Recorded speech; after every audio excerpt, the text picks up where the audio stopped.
Hello students, कैसे हैं आप सब लोग। आई होप आप लोग अच्छे होंगे और अच्छे से पढ़ाई कर रहे होंगे। आज इस वीडियो में हम बात करेंगे कि यार मैथ्स में क्लास 10 में आपको कौन से चैप्टर डिफिकल्ट लग सकते हैं, या मैं बोलूं कि किन को ज़्यादा प्रैक्टिस कर लो जून के टाइम में, क्योंकि आपको पता है अभी आपकी छुट्टियां होने वाली हैं, या हो सकता है कुछ स्कूल में हो भी गई होंगी। लेकिन अगर आपके पास जून का जो टाइम है, यानी 1 महीने आपको मिलेगा जिसमें आप अपने कुछ चैप्टर्स को स्ट्रॉन्ग कर सकते हो ज़्यादा टाइम दे के। तो चलिए स्टार्ट करते हैं वीडियो को। उससे पहले मैं आपको बता दूं कि अगर आपने अपने अनअकैडमी क्लास 9-10 का टेलीग्राम चैनल ज्वाइन नहीं किया है तो ज्वाइन कर लो, क्योंकि इसमें सारी इंपॉर्टेंट पीडीएफ आपको मिलती रहती है और टाइम टाइम पे आपको नोटिफिकेशन क्लासेस की मिलती रहती है। तो आप इसको ज्वाइन कर लेना, ठीक है। चलो, इसकी लिंक डिस्क्रिप्शन में आपको मिल जाएगी। अब बात करते हैं क्लास 10th में कौन कौन से चैप्टर आपको थोड़ा कम प्रैक्टिस या बोलूँ कोई कौन से चैप्टर डिफिकल्ट लग सकते हैं। देखिए, अगर मैं बात करूँ रियल नंबर आपके लिए ईजी रहेगा, ठीक है। इसमें आपको एक बहुत ज़्यादा प्रैक्टिस की जरूरत नहीं पड़ेगी, आप कुछ 20-30-40 क्वेश्चन कर लोगे, सफिशिएंट रहेगा, ठीक है। पॉलिनोमियल में भी कुछ अल्फा बीटा वाले जो क्वेश्चंस हैं वो वहां पे हार्ड नहीं लगता है, वहां पे भी आप प्रैक्टिस करोगे तो हो जाएगा। लेकिन जो चैप्टर है आपका पेयर ऑफ लीनियर इक्वेशन, ठीक है, आपका चैप्टर है थर्ड वाला pair of linear equation, pair of linear equation, और ऐसे ही बोलूं तो क्वाड्रेटिक इक्वेशन, ठीक है। क्वाड्रेटिक इक्वेशन, ये दोनों ही चैप्टर आसान है, टफ नहीं है। लेकिन प्रॉब्लम पता कहां आती है आपको, इसमें प्रॉब्लम आएगी वर्ड प्रॉब्लम में। अगर आपने ये दो चैप्टर कर लिए हैं तो आपको पता होगा इन चैप्टर्स में वर्ड प्रॉब्लम रहती हैं और यही प्रॉब्लम कर जाती हैं, ठीक है। तो अगर आपको कुछ प्रैक्टिस करनी है अपने जून के टाइम में तो आप इन चैप्टर्स की वर्ड प्रॉब्लम पे फोकस करें, जितना ज्यादा प्रैक्टिस कर सकते हैं।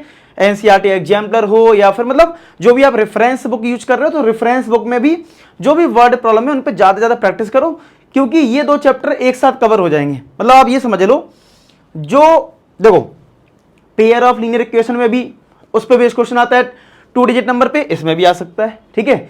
एज वाले क्वेश्चन इसमें भी आते हैं, इसमें भी आते हैं। पाइप वाले क्वेश्चन इसमें भी आएंगे, इसमें भी आएंगे। अप स्ट्रीम डाउन स्ट्रीम इसमें आएंगे, इसमें आएगा। तो आपको ये ध्यान रखना है कि ये जो अगर आप वर्ड प्रॉब्लम करोगे ना, तो अगर आप एक चैप्टर के लिए करोगे, इस चैप्टर के लिए मान लो करोगे, तो ऑटोमेटिक इसके लिए भी कवर हो जाएगा।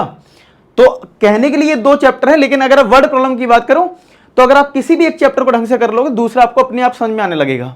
बस यहां पे 2 वेरिएबल रहेंगे, यहां पे एक वेरिएबल में क्वाड्रेटिक रहेगी, बस इतना सा अंतर रहेगा। ये हो गया, एपी आपके लिए आसान रहेगा। फिर आता ट्राइंगल। तो कुछ बच्चों को ट्राइंगल, अच्छा मैं लास्ट में आपको कंक्लूजन भी दे दूंगा कि भाई इतना मिनिमम है, ये सबको करना है। मतलब एक तो मैं आपको लिस्ट बता देता हूं कि हाँ किन में थोड़ी बहुत प्रॉब्लम आएगी, बाकी लास्ट में मैं बता दूंगा किस पे ज्यादा फोकस करना अभी के लिए, ठीक है। तो चलिए ट्राइंगल की अगर मैं बात करूं तो ये पहले तो डिफिकल्ट था, मतलब पिछले साल से पिछले साल की बात करूं, लास्ट ईयर भी डिलीटेड था, अब काफी पोर्शन डिलीटेड में है। तो मतलब उतना हार्ड नहीं मानूंगा, लेकिन फिर बच्चे को होता ना वो डर, पहले से मैथ्स का फोबिया होता ना कि डर है भाई, ट्राइंगल आ गया, ज्योमेट्री आ गया, इस वजह से थोड़ा टफ हो जाता है। अदरवाइज बहुत ज्यादा टफ नहीं है नए सिलेबस के अकॉर्डिंग, ठीक है। फिर कोऑर्डिनेट ज्योमेट्री आता है, फिर आता है ट्रिग्नोमेट्री। ट्रिग्नोमेट्री, हालांकि ये आपको चैप्टर थोड़ा लेट मिलेगा, क्योंकि शुरुआत में हो सकता है आपने 2 चैप्टर करे हो। अभी आप लोग कमेंट सेक्शन बताना आपने कितने चैप्टर्स कर लिए हैं, कहां तक आप लोग पहुंच गए, ठीक है। लेकिन आप नोटिस करोगे कि हो सकता है अभी आपने तीसरा ही चैप्टर करा हो और आप लोग जून में बस यही सब कर रहे हो। लेकिन मेरी रिक्वेस्ट है कि आप लोग ट्रिग्नोमेट्री कर लें। मतलब हो सकता है आपके स्कूल में 2 ही चैप्टर हुए, कोई दिक्कत नहीं है, 3 हुए, कोई दिक्कत नहीं, लेकिन आप लोग खुद से ट्रिग्नोमेट्री चैप्टर जुलाई से पहले कर लें। क्योंकि ट्रिग्नोमेट्री पूरी बुक में, मतलब मैं इनकी भी बात नहीं कर रहा हूं, पूरी बुक में सबसे परेशान करने वाला आपको चैप्टर लग सकता है, क्योंकि ये बिल्कुल नया कॉन्सेप्ट होगा। पॉलिनोमियल तो तुमने 9th में भी पढ़ा था, ठीक है, तो रिलेट करते हो चीजों को। ये बिल्कुल डिफरेंट चीज होगी आपके लिए जब आप 10th में आते हो, और इसमें प्रैक्टिस भी मांगता है। अगर इसमें 200 क्वेश्चन भी कर लो ना तो मैं बोलूंगा कम है सर, और प्रैक्टिस कर लो, ठीक है। तो ये चैप्टर बहुत प्रैक्टिस वाला है, तो यहां पे आप लोग गेम खेल सकते हो, जितना ज्यादा प्रैक्टिस इस चैप्टर की कर सकते हो प्रैक्टिस कर लो, ठीक है, जितनी ज्यादा प्रैक्टिस कर सकते हो, क्योंकि ये आपको चैप्टर बहुत ही स्ट्रांग करना है, ये चीज जान लो। अच्छा, अनअकैडमी में फॉलो कर लो, ठीक है, अनअकैडमी की मेरी प्रोफाइल की लिंक होगी, उसमें जाके फॉलो कर लेना। मैं कल या परसों में ट्रिग्नोमेट्री का सेशन भी लेने वाला हूं। अगर मान लो तुम्हारे स्कूल में ट्रिग्नोमेट्री नहीं हुआ तो बिल्कुल बेसिक से आपको प्रैक्टिस तक करवा दूंगा इन, मतलब दिन में, तो जाके अनअकैडमी में फॉलो कर लेना, जिससे आपको क्लास की नोटिफिकेशन मिल जाए। बाकी टेलीग्राम पे भी आपको मिल जाएगी नोटिफिकेशन, ऐसी कोई दिक्कत नहीं है, ठीक है।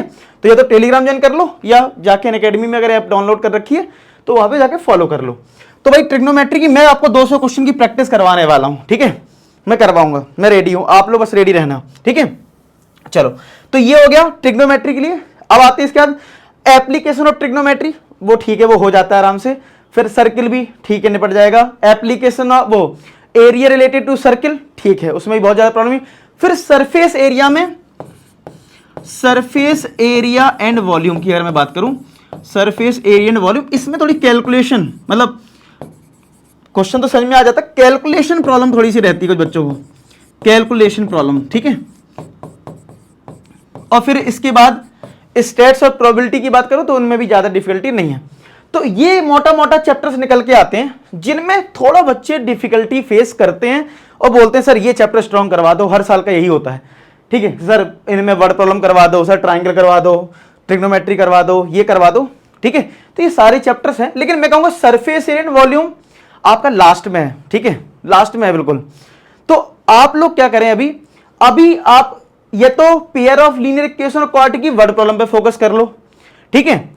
अगर ये कर लिया है, ठीक है, तो नेक्स्ट है ट्राइंगल को भी छोड़ दो, कोई दिक्कत नहीं है, अगर स्कूल में नहीं हो तो छोड़ सकते हो आप लोग। जो मैंने बोला था ना, फाइनल कंक्लूजन कर दूंगा, ट्रिग्नोमेट्री को स्ट्रॉन्ग करें, क्योंकि आपका बहुत बड़ा बर्डन कम हो जाएगा। क्योंकि जुलाई आएगा ना, जुलाई आते ही टीचर भगाना शुरू कर देंगे सिलेबस, ठीक है, क्योंकि उनको पता है कि नवंबर में उनको प्री बोर्ड लेना है। अब अगर उनको नवंबर में प्री बोर्ड लेना है तो वो सिलेबस तो आपको पता है ना स्पीड में चलाएंगे। अब आपको उनके पास क्या होगा, जुलाई, अगस्त, सितंबर, अक्टूबर में प्लानिंग चलने लगेगी। तो भाई 3-4 महीने में उनको सिलेबस निपटाना होगा। तो भाई बीच में आपको पता है छुट्टियां भी होती हैं, दिवाली की भी छुट्टी रहती है, बहुत सारी चीजें उस टाइम होंगी अक्टूबर टाइम में। तो भाई वो सिलेबस तो भगा देंगे और आपको तो ट्रिग्नोमेट्री एनसीईआरटी से करवा देंगे। किससे करवा देंगे, एनसीईआरटी से। और तुम्हारा एनसीईआरटी से कुछ होने वाला है नहीं, एनसीईआरटी यहां है और ट्रिग्नोमेट्री का रियल प्रैक्टिस करोगे वो यहां पड़ जाती है। उठा के देना कोई रेफरेंस बुक, बहुत क्वेश्चंस होते हैं, बहुत ज्यादा, ठीक है, और उसमें दिमाग भी लगता है, ठीक है। तो आपको क्या करना है, गर्मियों की छुट्टी में अपना ट्रिग्नोमेट्री स्ट्रॉन्ग करना है और मैं आपका स्ट्रॉन्ग करवा दूंगा ट्रिग्नोमेट्री। ये रिस्पॉन्सिबिलिटी मेरी कि ट्रिग्नोमेट्री का सेशन आप फॉलो कर लेना, आपकी ट्रिग्नोमेट्री स्ट्रॉन्ग हो जाएगी, ठीक है। तो इस चीजों का ये कंक्लूजन है फाइनली, ठीक है।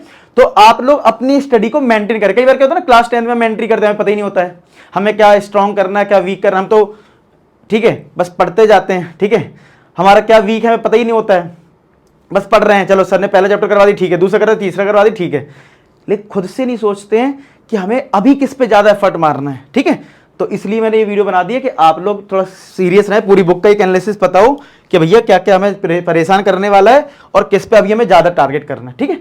तो इस तरीके से कर लेना। बाकी आई होप आपको ये वीडियो अच्छा लगा है। अगर वीडियो अच्छा लगा तो लाइक कर देना और अपना सपोर्ट दिखा देना, क्योंकि ऐसे वीडियो जब हम बनाते हैं तो हमें ये लगता है कि बच्चों को हेल्प मिल रही है कि नहीं मिल रही है, आपको कुछ सीखने को मिला कि नहीं मिला, तो ये हमारा मेन टारगेट होता है। तो आप लोग कमेंट सेक्शन में बताना आपको ये वीडियो कैसा लगा। आपके फीडबैक हमारे लिए बहुत इंपॉर्टेंट है और मैं उसका रिप्लाई करने की पूरी कोशिश करूंगा।